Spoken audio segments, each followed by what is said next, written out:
So ndiri kuseka zvangu nemacomments andiri kuona kuinbox kwangu, vanhu vari kuuya vachitiwo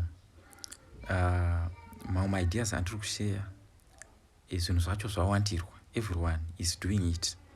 Then ndovabvunza kuti iwewe are you everyone? Handiti so Mwari chaiye akawandirwa, hapana chisina kuwandirwa. Handiti this world ine vanhu 7 billion vanonamata kuna Mwari. Saka iwe hauchaiso munamato wako kuna Mwari nekuda kwokuti akawandirwa here. Handiti saka nyaya iripo ndeyekuti enda unowandirawo kupi ikoko. Handiti unofanira kubvisa mindset yekuti zvakawandirwa, uisa mindset yekuti hapana chinhu chinofanira kuitika ndisipo.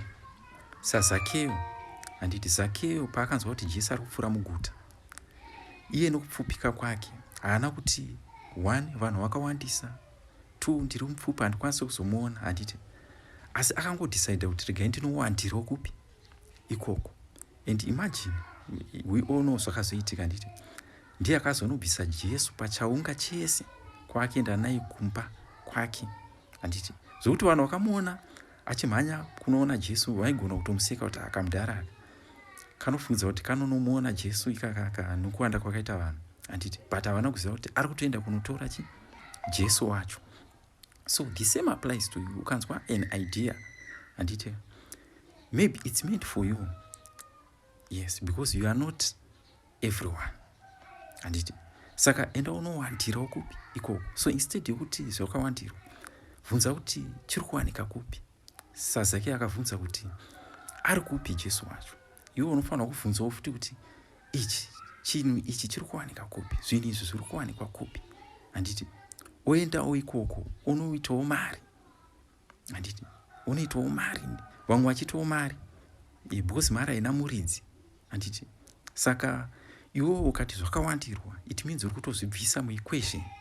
Handiti kana wazvibvisa muequation, it means vamwe vanhu vachasara vachizonyatsoita mari chaizvo. Handiti nekuti unenge wasarenda mari yavo ifanira kuwana kwavari. Handiti but kana ukaparticipate, handiti it means iwewe unokwanisa kuzotova pasenda pacho, unogona kutoenda pasenda pacho kutozotora Jesu wacho uchienda naye kumba kwako. It means waunotora mari yese uchienda naye kumba kwako. Vanhu vese vozviziva kuti iko zvinezvi mari yese yakumba kwemunhu uyu. Zvakawandirwa no, chiri kuwanika kupi, hashtag ichi chiri kuwanika kupi, ndichiitewo.